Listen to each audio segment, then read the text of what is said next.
Hello and welcome to Dingoes Ate My Podcast. I'm Paul, And I'm Dave. and this week we'll be discussing the episode of Angel Release.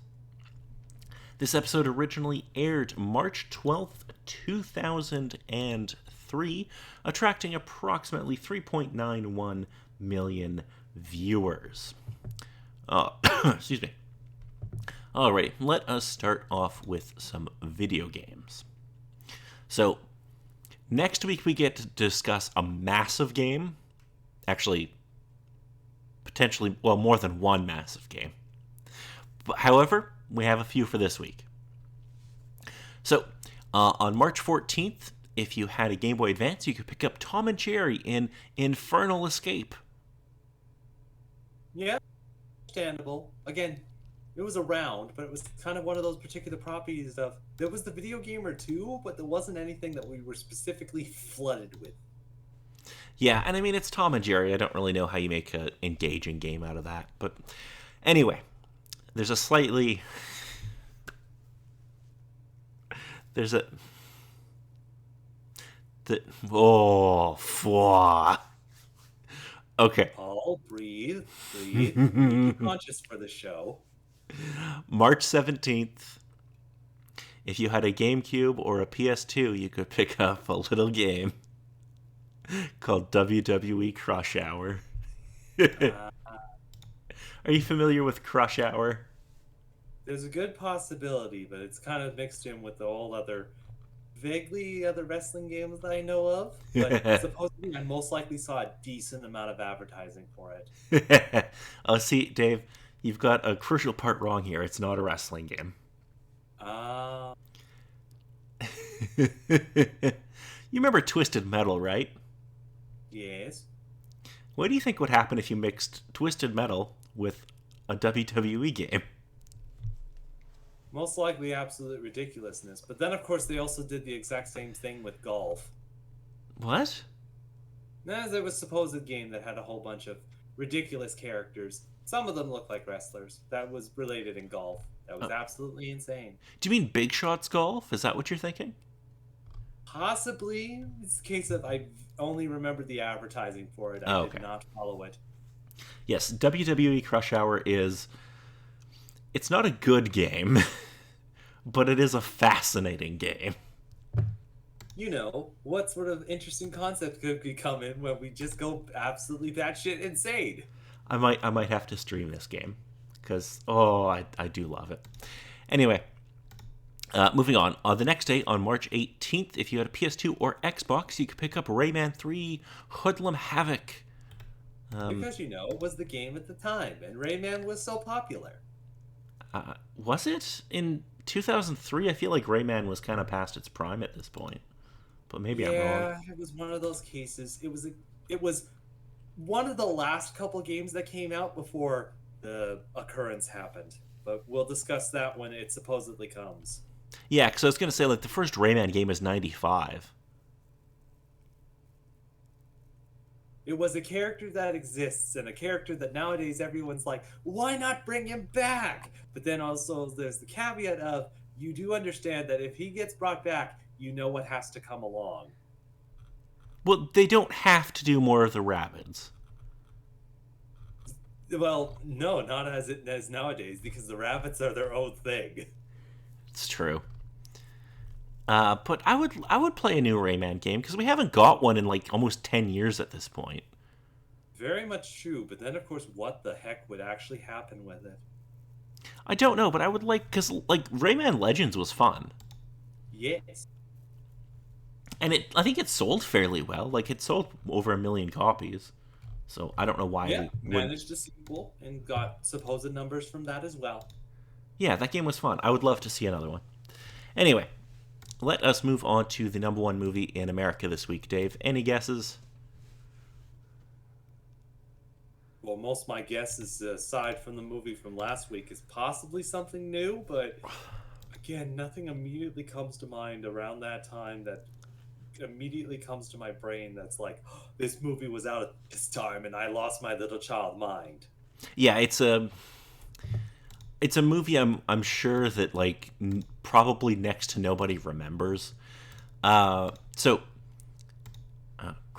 Okay. The number one film in America this week is a movie called Bringing Down the House. Oh dear. Does that ring any bells? Well, I know that there's a song that has a specific lyric that goes like that, but there's kind of the back bits of my brain that are kind of like, oh no, that was a movie. It's like, did we watch it? No. Was it terrible trash? Most likely. Yeah, it's not very good. It's a Steve Martin, Queen Latifah comedy. Um, Yeah, that kind of tracks. it's. I think I saw part of it and turned it off because it was really bad.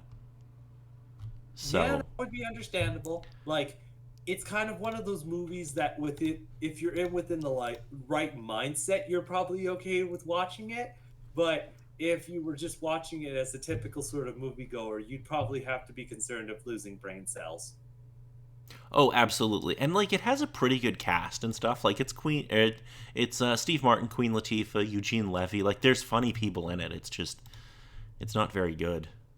It's kind of cases of they're funny people in it, but they were kind of forced to stick to the script of the writer of the supposed movie that wasn't exactly super funny. Yeah. Um, well, whatever. Eh, Okay. Moving on to number one song in America this week, Dave. Any guesses? Yeah, I wouldn't be surprised if it's stuck. The song from last week stuck around into this week. Again, nothing immediately jumps to mind that was like, yeah, this song was most likely taking over the airwaves at this time. Yeah, it was still Into Club by 50 Cent. Yeah, and still understandable. Yeah, I mean, I guess people enjoy 50 Cent. I don't know. Well, it's kind of a case of if you're in a club drinking liquor and need music to dance to, this song is perfectly fine for that.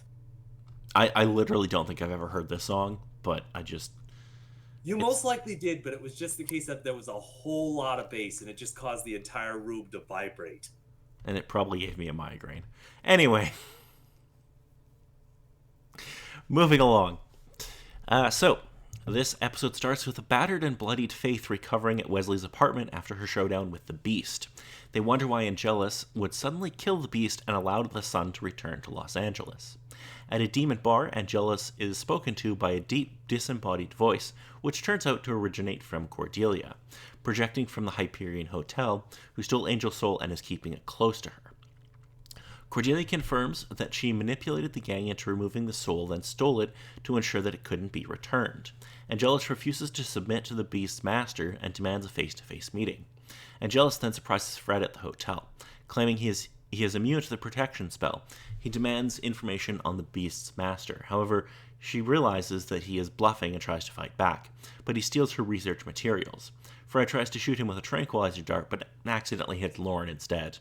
Connor attempts to stop Angelus, but is repelled by the demon protection spell. Yeah, Dun. case of it's completely understandable with Connor's kind of case with things that his first immediate thing to seeing his father is just like kill him. Then the case of yeah, there's still the spell kind of together, but yeah, to go along with your nose, it's like, wait, how does that work? Yeah, because it's only supposed to stop demons from using violence. So, who Mildly knows? intriguing. Angelus is contacted again by Cordelia telepathically, and this time she threatens to restore his soul if he refuses to help. Fred's mood worsens as she feels inadequate to fight Angelus. But in all fairness, Fred, everybody is inadequate to fight Angelus. Yeah, With, yeah, with the exception of Buffy, Faith, and. Well, that's about the end of the list. yeah. Fred and Gunn kiss, but part unsure about their feelings. Meanwhile, Cordelia convinces Connor to keep their sudden pregnancy a secret from everyone else.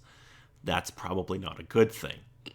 Yeah, no. This is kind of the case of Connor, being a teenager, seriously needs to have a sit down and be told, yeah, if there's shit going on, tell someone else. Yes.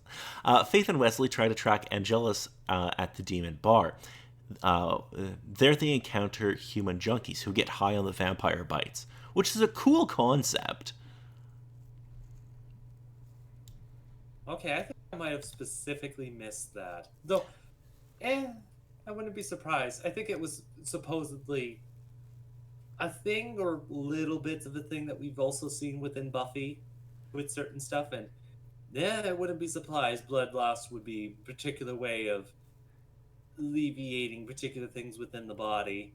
Yeah, Not exactly great, but nevertheless. like I think it's explained that they take like heroin and then the vampires bite them and it's supposed to be like the ultimate high, which is a cool concept. I like that.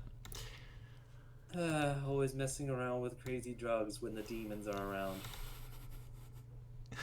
Faith smacks one around, but Wesley finally gets the needed information by stabbing the woman, because that's Wesley now. Remember when he came Yeah, in and he wore a suit and he was super uptight? yeah, definitely an interesting change from where he started to where he's at now, but also kind of the case. You have to remember the shit he's been through. Oh yeah, just a little bit. They are able to track Angelus to a deserted museum, which is a really cool set, where Faith has another showdown with him. The fight does not go well for the Faith, and in the final scene, she is bitten by Angelus. Yeah, so that's mildly concerning. Yes, it is. So, what did you think of this episode?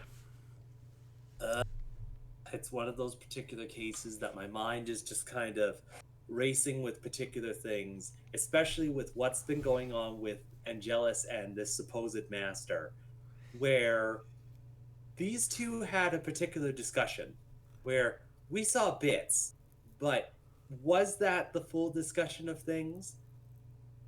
Is now the question. Just kind of the case of how how much 4D chess are we supposedly playing with all of this? Yes. So, oh, this season is very hit or miss. I'm I gonna can vaguely somewhat understand. The action at the very least hits when everything kind of goes along, but it's kind of the cases of if you're not careful, your brain can kind of go sideways with trying to keep track of all the particular stuff and be like, are they trying to fool us? Are they not? No, I just kind of hate what they've done with Cordelia's character. Like, I know it's technically not Cordelia, but it's Cordelia. You know what I mean? Like, to the audience, she's still Cordelia. Yeah, with that, like it's kind of the particular concepts of I think the one particular thought I had is like, oh shoot, is this going back even to the case of when she was brought back? There was something additional brought back. Yeah, and like, I'm not gonna get into it, but like, there's like, kind of like behind the scenes reasons that this is happening, and I'm like, that's just kind of a bunch of petty bullshit. Like they supposedly needed something to get the concept of the big evil bad sort of going, but they only had so much time, and they maybe could have stand to go into the writing room to get something a little different in mind. No, it's more about Joss Whedon being a petty little bitch. Oh.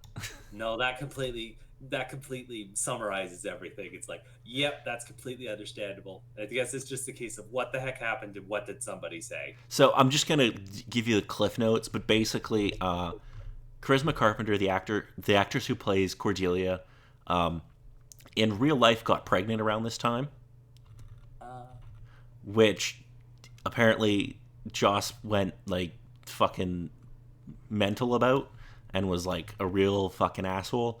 So that's kind of why this season is kind of gonna kind of go off the rails a bit.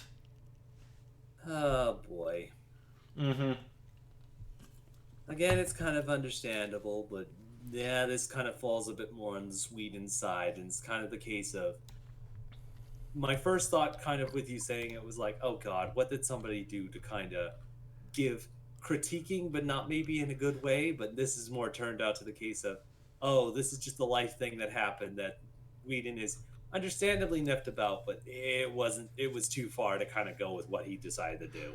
Like, there's a difference between going like, "Oh, that really sucks for the TV show, but I'm happy for you," and then kind of like, at least from what we've heard about like the behind the scenes stuff, on like, he wasn't like, "Oh shit, that blows up my plans for the season." He was like a real asshole about it. So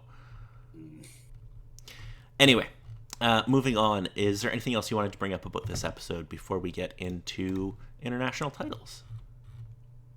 Now, I think the one particular thing you were mentioning that Lauren, again and again, I saw what this episode is. Now, within the opening cast of thing, it's like, Yes. yay, you're part of the team. And then he gets shot with a tranquilizer. It's like, good job. I'll congratulate you once you wake up. Yes, Andy Hallett is now part. I'm assuming I'm pronouncing that correctly. Is now part of the main cast, and will be until the finale. I'm pretty sure. Neat neats. So we don't have to worry about him, unless, of course, I'm just lying to you, which I've done before. No, I wouldn't be surprised. But then, of course, there's also the case of Connor, which is the case of from the last episode heading into this episode. God damn it, Connor! Just why do you have to be a teenager? Why do you just have to be stupids? Um, Case of keeping the secret of Cordelia and the whatnot is just the oh god. Then also the case of he has the other feelings for Faith because of his interactions with her, and it's just like, oh god, all the particular stuff this stupid teenager might get into. I think it's Cordelia who has the line, and she's like, "Oh, a soft spot she's like, "Oh, a soft spot for Slayers that must run in the family." Yes, And I'm that like, particular "That's stuff.